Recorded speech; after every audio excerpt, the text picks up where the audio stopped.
नमस्कार मु दीपक सेनापति आज कहि बेताल पंचविंशतिर षष्ठ भाग राजकुमारी शशिबाला आउ चारि राजकुमार परिवेषण परशुराम बेहेरा।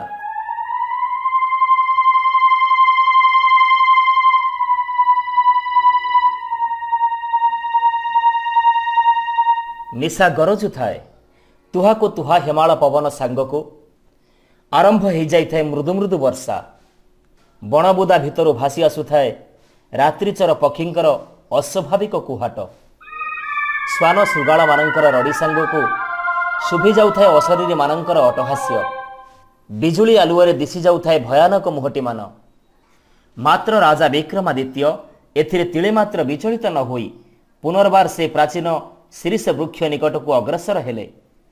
से वृक्षारोहण करी बिना द्युधारे शबटी को उत्तारी आनी आपणा पृष्ठरे बहन करी श्मशान दिगरे अग्रसर हेले। ठीक एतिकी बेले राजांक कांधरु शबस्थित बेताल कहिला, हे राजन आपणकर धैर्य आउ साहस को मु तारीफ करुची, बुद्धिमता को मध्य प्रशंसा न करी रही पारुनी। तेबे एई भयंकर रातिरे तुमर निष्फल प्रयास मते व्यथित करुची। एणु मु तुमको गोटे गल्प कहूची शुण, शुणिले श्रमभार लाघव हब। एतिकी कही बेताल तार गपटी वर्णना कला। अवंती राज्यर राजकन्या शशिबाला थिले खूब सुंदरी आउ विदुषी। से समय रे तांकोठारु अधिक सुंदरी जे आउ किए थिले एकथा मने हुए ना। एणु पाख पड़ोशी राज्यर राजपुत्र माने शशिबाला को पाइबा पाई आशाई थिले। दिने अवंतीर राजा राजदरबार रे उपस्थित थिला बेले जने सुदर्शन युवक सेठारे पहुंचिले। से थिले चोल राज्यर राजकुमार। से तांकर आगमन रे उद्देश्य जणाई कहिले, मु राजकुमारी को विवाह करने को चाहे। ए कथा सुनी राजा अवश्य खुशी हेले। तेबे से प्रश्न कले, मोर कन्या को तुमे विवाह करिबार प्रस्ताव रखुच, हेले मते कुह तुमर कौन सबु विशेष कार्यर दक्षता रही। राजकुमार कहिले, मणिमा मु जने दक्ष धनुर्धर। मु मोर निज आखिरे अंधपुटुली बांधी मध्य जे कौनसी जंतुर चक्षु को अव्यर्थ सरसंधान करि पारे। राजा कहिले, धन्य धन्य तुमे वीर युवक, तुमे मोर अतिथि भवन रे विश्राम कर। मु राजकुमारी सहित परामर्श करी जहा निष्पत्ति नेबी। एहा परे राजा राजकुमार को उपयुक्त सम्मान सह रहिबार व्यवस्था करिबा पई मंत्री को आदेश देले। परदिन अवंती राज्यर राजकुमार राजदरबार रे उपस्थित हेई राजकन्या शशिबाला को विवाह करिबार प्रस्ताव रखिले। राजा तांकु मध्य सेही प्रश्न पचारिले, हे युवक तुमर कौन किछि विशेष गुण अछि प्रकाश कर।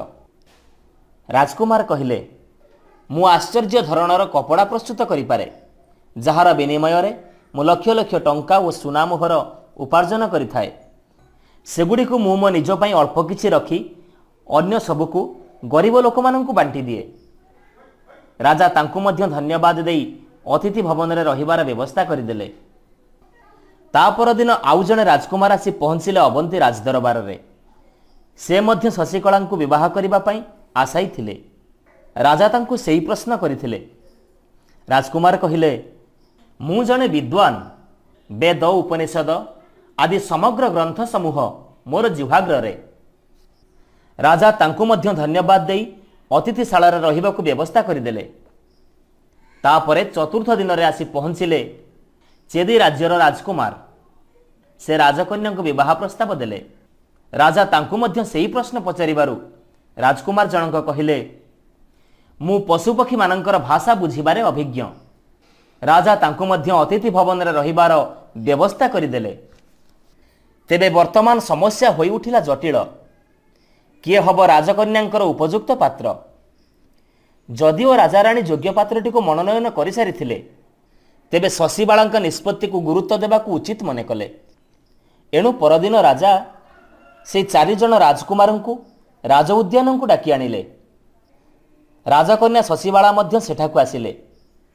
राजा शशिबाला हाथ में बरणमालाटीए देई कहिले, झियो एई चारि राजकुमार मध्यरु तू तोर उपयुक्त बरपात्र मनोनीत कर।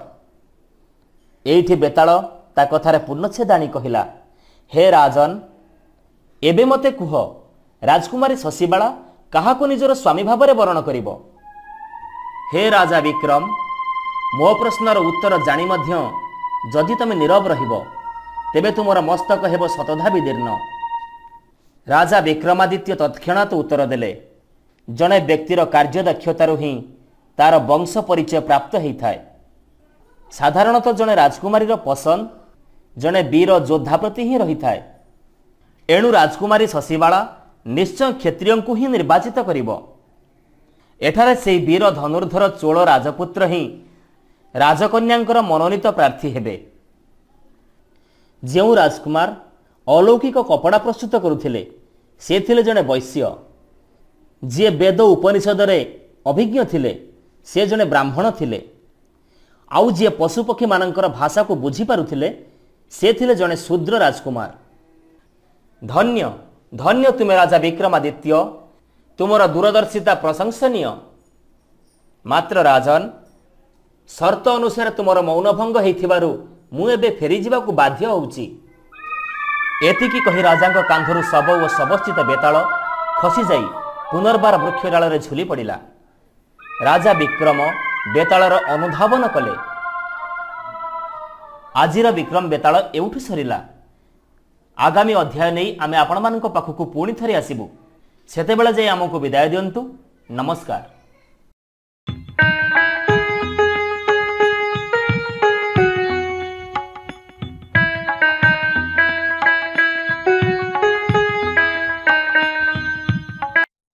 ନମସ୍କାର, ମୁଁ ଦୀପକ ସେନାପତି। ଆଜି ଶୁଣିବା ବେତାଳ ପଞ୍ଚବିଂଶତିର ଅଷ୍ଟମ ଭାଗ, ଗୁରୁ ଦକ୍ଷିଣା। ପରିବେଷଣ ପରଶୁରାମ ବେହେରା।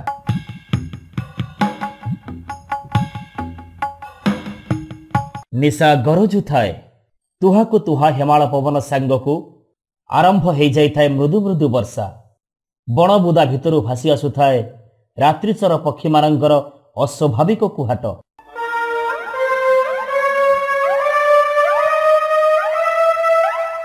ଶ୍ୱାନ ଶୃଗାଳଙ୍କ ରଡ଼ି ସାଙ୍ଗକୁ ଶୁଭି ଯାଉଥାଏ ଅଶରୀରୀମାନଙ୍କର ଅଟହାସ୍ୟ। ବିଜୁଳି ଆଲୁଅରେ ଚମକି ଯାଉଥାଏ ଭୟାନକ ମୁହଁଟିମାନ। ମାତ୍ର ରାଜା ବିକ୍ରମାଦିତ୍ୟ ଏଥିରେ ତିଳେ ମାତ୍ର ବିଚଳିତ ନ ହୋଇ ପୁନର୍ବାର ସେ ପ୍ରାଚୀନ ବୃକ୍ଷଟି ଆଡ଼କୁ ଅଗ୍ରସର ହେଲେ। ସେ ବୃକ୍ଷାରୋହଣ କରି ବିନା ଦ୍ୱିଧାରେ ଶବଟିକୁ ଉତ୍ତାରି ଆଣି ଆପଣା ପୃଷ୍ଠରେ ବହନ କରି ଶ୍ମଶାନ ଦିଗରେ ଅଗ୍ରସର ହେଲେ, ଯେଉଁଠି ସନ୍ନ୍ୟାସୀ ତାଙ୍କୁ ଅପେକ୍ଷା କରିଥିଲା। ଠିକ୍ ଏତିକି ବେଳେ ରାଜାଙ୍କ କାନ୍ଧରୁ ଶବସ୍ଥିତ ବେତାଳ କହି ଉଠିଲା, ହେ ରାଜନ, ଆପଣଙ୍କର ଧୈର୍ଯ୍ୟ ଓ ସାହସକୁ ମୁଁ ତାରିଫ କରୁଛି। ବୁଦ୍ଧିମତାକୁ ପ୍ରଶଂସା ନ କରି ରହିପାରୁନି। ତେବେ ଏ ଭୟଙ୍କର ରାତିରେ ତୁମର ଏଇ ପ୍ରୟାସ ମୋତେ ବ୍ୟଥିତ କରୁଛି। ତେଣୁ ମୁଁ ତୁମକୁ ଗୋଟିଏ ଗଳ୍ପ କହୁଛି, ଶୁଣ। ଶ୍ରମଭାର ଲାଘବ ହେବ। ଏହାପରେ ବେତାଳ ଗପଟି ଆରମ୍ଭ କଲା।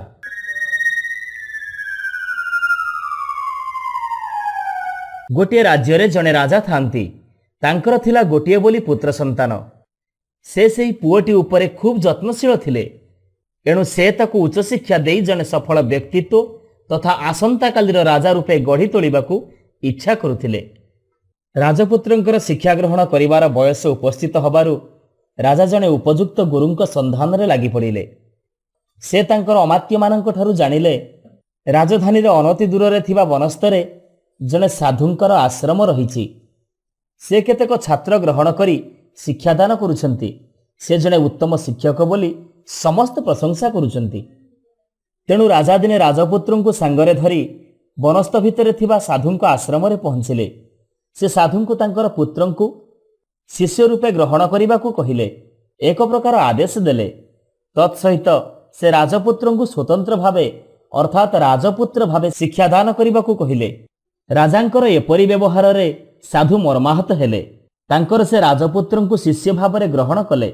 ମାତ୍ର ସେ କହିଲେ, ମହାରାଜ, ଗୋଟିଏ ବିଦ୍ୟାଳୟରେ ସମସ୍ତେ ଶିକ୍ଷାର୍ଥୀ।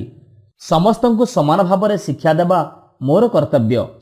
ଏଠାରେ ସ୍ୱତନ୍ତ୍ର ଭାବରେ କାହାକୁ ଶିକ୍ଷା ଦେବା ପାଇଁ ମୁଁ ଅକ୍ଷମ। ଏଣୁ ରାଜପୁତ୍ର ହେଲେ ବି ଅନ୍ୟମାନଙ୍କ ପରି ସେ ମୋର ଶିଷ୍ୟ ଭାବରେ ଶିକ୍ଷା ଗ୍ରହଣ କରିବ। ସାଧୁଙ୍କ କଥା ଶୁଣି ରାଜା ଖୁବ୍ ରାଗିଗଲେ। ମାତ୍ର ସେ ତାଙ୍କର କ୍ରୋଧକୁ ଚାପି ରଖି ରାଜପୁତ୍ରଙ୍କୁ ସାଧୁଙ୍କ ନିକଟରେ ଛାଡ଼ିଦେଇ ପ୍ରାସାଦକୁ ଫେରି ଆସିଲେ। ମାତ୍ର ରାଗରେ ସେ ଜଳୁଥାନ୍ତି। ଏଣୁ ସେ ନିଷ୍ପତ୍ତି ନେଲେ ରାଜପୁତ୍ରଙ୍କ ଶିକ୍ଷା ଶେଷ ହେଲେ ସେହି ଉଦ୍ଧତ ସାଧୁଙ୍କୁ ଉଚିତ ଦଣ୍ଡ ଦେବେ। ବନସ୍ଥ ଭିତରେ ସାଧୁଙ୍କ ଆଶ୍ରମରେ ରହି ରାଜପୁତ୍ର ଶିକ୍ଷା ଗ୍ରହଣ କଲେ। ଉତ୍ତମ ଶିକ୍ଷା ଓ ଉତ୍ତମ ପରିବେଶରେ ରାଜପୁତ୍ର ଜଣେ ମେଧାବୀ ଛାତ୍ର ରୂପେ ଯଥା ସମୟରେ ଶିକ୍ଷା ସମାପ୍ତ କଲେ। 16 ବର୍ଷ ବୟସରେ ଗୁରୁଙ୍କ ଆଶ୍ରମରୁ ବିଦାୟ ନେବା ବେଳେ ରାଜପୁତ୍ର ତାଙ୍କର ପ୍ରିୟ ଗୁରୁଙ୍କୁ ପ୍ରଣାମ କରି କହିଲେ, ହେ ଗୁରୁଦେବ, ଆପଣଙ୍କ ସ୍ନେହ ଶ୍ରଦ୍ଧା ସହିତ ଉତ୍ତମ ଶିକ୍ଷା ଗ୍ରହଣ କରି ମୁଁ ଜଣେ ପୂର୍ଣ୍ଣାଙ୍ଗ ବ୍ୟକ୍ତିତ୍ୱରେ ପରିଣତ ହୋଇପାରିଛି। ଏଣୁ ମୋଠାରୁ କିଛି ଗୁରୁଦକ୍ଷିଣା ଗ୍ରହଣ କରିବାକୁ ମୁଁ ଆପଣଙ୍କୁ ନିବେଦନ କରୁଛି। ଏ କଥା ଶୁଣି ଗୁରୁ ଖୁବ୍ ପ୍ରସନ୍ନ ହେଲେ ଆଉ କହିଲେ, ହେ ପୁତ୍ର, ମୁଁ ତୁମର ଶ୍ରଦ୍ଧାକୁ କେବେ ଉପେକ୍ଷା କରିପାରିବିନି। ତେବେ ମୁଁ ଗୁରୁଦକ୍ଷିଣା ନିଶ୍ଚୟ ନେବି, ମାତ୍ର ଆବଶ୍ୟକ ବେଳେ ତୁମଠାରୁ ମାଗିନେବି। ଏ କଥା ଶୁଣି ରାଜପୁତ୍ର ପ୍ରାସାଦକୁ ବାହୁଡ଼ି ଆସିଲେ। ଏହାପରେ ରାଜା ଚିନ୍ତା କଲେ, ଏବେ ସେହି ଉଦ୍ଧତ ସାଧୁଙ୍କୁ ଉପଯୁକ୍ତ ଦଣ୍ଡ ଦେବାର ସମୟ ଆସିଛି। ତେଣୁ ସେ ତାଙ୍କର ସୈନ୍ୟମାନଙ୍କୁ ପଠାଇ ସାଧୁଙ୍କ ଆଶ୍ରମ ଓ ବିଦ୍ୟାଳୟରେ ନିଆଁ ଲଗାଇଦେଲେ। ଅଳ୍ପ ସମୟ ମଧ୍ୟରେ ଆଶ୍ରମଟି ଜଳିପୋଡ଼ି ପାଉଁଶ ହୋଇଗଲା। ମାତ୍ର ସାଧୁଙ୍କର ପ୍ରାଣ ବଞ୍ଚି ଯାଇଥିଲା। ସେ ବୁଝି ସାରିଥିଲେ ଏ କାର୍ଯ୍ୟ କିଏ କରିଛି ଆଉ ଏହାର କାରଣ ମଧ୍ୟ ସେ ଜାଣିପାରିଥିଲେ। ମାତ୍ର କେତୋଟି ସପ୍ତାହ ପରେ ରାଜା ରାଜପୁତ୍ରଙ୍କର ବିବାହର ଆୟୋଜନ କଲେ। ରାଜପୁତ୍ର ଭାବିଲେ ବିବାହର ଅବ୍ୟବହିତ ପୂର୍ବରୁ ସେ ଯାଇ ତାଙ୍କର ପ୍ରିୟ ଗୁରୁଙ୍କଠାରୁ ଆଶୀର୍ବାଦ ଗ୍ରହଣ କରିବେ। ତେଣୁ ସେ ଏକା ଯାଇ ପହଞ୍ଚିଲେ ଗୁରୁଙ୍କ ଆଶ୍ରମ ନିକଟରେ। ମାତ୍ର ଗୁରୁଙ୍କର ଆଶ୍ରମ ଆଉ ବିଦ୍ୟାଳୟ ପୋଡ଼ିଜାଳି ପାଉଁଶ ହୋଇଯାଇଥିବାର ଦେଖି ସେ ଖୁବ୍ ମର୍ମାହତ ହେଲେ। ସେ ଦୁଃଖ ଓ କ୍ରୋଧରେ ଜର୍ଜରିତ ହୋଇ ଚିତ୍କାର କରି କହି ଉଠିଲେ, କିଏ ସେ ଦୁଷ୍ଟ? ଏ କାର୍ଯ୍ୟ କିଏ କରିଛି? ସେ ଯିଏ ବି ହେଇଥାଉ ନା କାହିଁକି, ତାର ମୁଣ୍ଡ କାଟ କରି ପ୍ରତିଶୋଧ ନ ନେବା ଯାଏ ମୋତେ ଶାନ୍ତି ନାହିଁ। ଏ କଥା ଶୁଣିପାରି ସାଧୁ ଆସି ସେଠାରେ ପହଞ୍ଚିଲେ। ରାଜପୁତ୍ର କହିଲେ, ଗୁରୁଦେବ, ମୁଁ ପ୍ରତିଜ୍ଞା କରି କହୁଛି, ମୁଁ ପ୍ରଥମେ ସେହି ନରାଧମ ଯିଏ ମୋର ପ୍ରିୟ ଗୁରୁଙ୍କର ବିଦ୍ୟାଳୟକୁ ଭସ୍ମୀଭୂତ କରିଛି ତାର କଟାମୁଣ୍ଡ ଆଣି ଆପଣଙ୍କ ପାଦ ତଳେ ସମର୍ପଣ କରିବି। ଆପଣ କେବଳ ମୋତେ ତାର ନାମ ପ୍ରକାଶ କରନ୍ତୁ। ଯୁବରାଜଙ୍କୁ ଶାନ୍ତ କରି ସାଧୁ କହିଲେ, ପୁତ୍ର, ତୁମେ ମୋତେ ଗୁରୁଦକ୍ଷିଣା ଦେବାକୁ ଚାହୁଁଥିଲ ନା? ଆଜି ମୁଁ ତାହା ମାଗି ନେବାକୁ ଚାହୁଁଛି। ଏହିଠାରୁ ବେତାଳ ତାର କଥା ବନ୍ଦ କରି ପଚାରିଲା, ହେ ରାଜନ, ଏବେ ମୋତେ କୁହ, ଗୁରୁଙ୍କ ଆଶ୍ରମକୁ ଭସ୍ମୀଭୂତ କରିଥିବା ସେ ନରାଧମର କଟାମୁଣ୍ଡ ଆଣିବାକୁ ରାଜପୁତ୍ର ପ୍ରତିଜ୍ଞା କରିଥିବା ବେଳେ ଗୁରୁଦେବ କାହିଁକି ଗୁରୁଦକ୍ଷିଣା ମାଗିବାକୁ ଇଚ୍ଛା କଲେ? ମୁଁ ଜାଣେ ରାଜନ, ତମେ ଏ ପ୍ରଶ୍ନର ସଠିକ ଉତ୍ତର ଦେଇପାରିବ। ଆଉ ଉତ୍ତର ଜାଣି ସୁଦ୍ଧା ଯଦି ତମେ ନୀରବ ରହିବ ତେବେ ତୁମ ଶିର ହେବ ଶତଧା ବିଦୀର୍ଣ୍ଣ। ମୁହୂର୍ତ୍ତେ କାଳ ବିଳମ୍ବ ନ କରି ରାଜା ବିକ୍ରମାଦିତ୍ୟ କହିଲେ, ସାଧୁ ଥିଲେ ବିଜ୍ଞ ତଥା ଉଦାର। ସେ କେବେ ବି ପ୍ରତିଶୋଧ ନେବାର ଇଚ୍ଛା ପୋଷଣ କରିନଥିବେ। ତାଙ୍କର ଏହି ମହନୀୟତା ହିଁ ରାଜପୁତ୍ରଙ୍କୁ ପ୍ରଥମରୁ ପ୍ରଭାବିତ କରିଥିଲା। ଏଣୁ ରାଜପୁତ୍ର ତାଙ୍କୁ ଖୁବ୍ ଭଲ ପାଉଥିଲେ। ଏଠାରେ ସାଧୁ ନିଶ୍ଚୟ ଭାବରେ ଗୁରୁଦକ୍ଷିଣା ମାଗିଥିବେ ସେ ତାଙ୍କର ପିତାଙ୍କୁ କ୍ଷମା କରିଦେବା ପାଇଁ।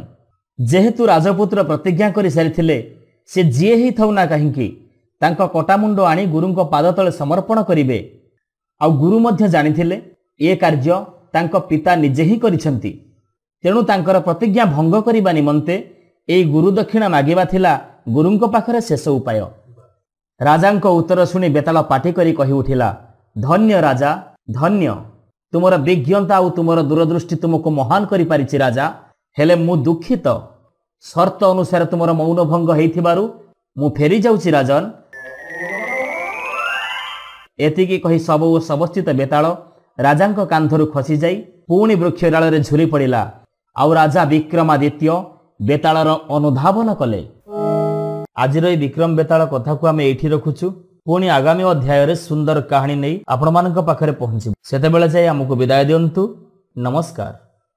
ନମସ୍କାର ଶ୍ରୋତା ବନ୍ଧୁ, ଯଦି ଆପଣମାନଙ୍କୁ ଆମ ଗପ ଭଲ ଲାଗୁଥାଏ, ଆପଣଙ୍କ ମନକୁ ଛୁଉଁଥାଏ, ତେବେ ଲାଇକ୍ କରନ୍ତୁ, ସବସ୍କ୍ରାଇବ୍ କରନ୍ତୁ। ସୁନ୍ଦର ସୁନ୍ଦର କାହାଣୀ ନେଇ ଆମେ ପୁଣି ଆପଣଙ୍କ ପାଖରେ ଆଗକୁ ଆସିବୁ।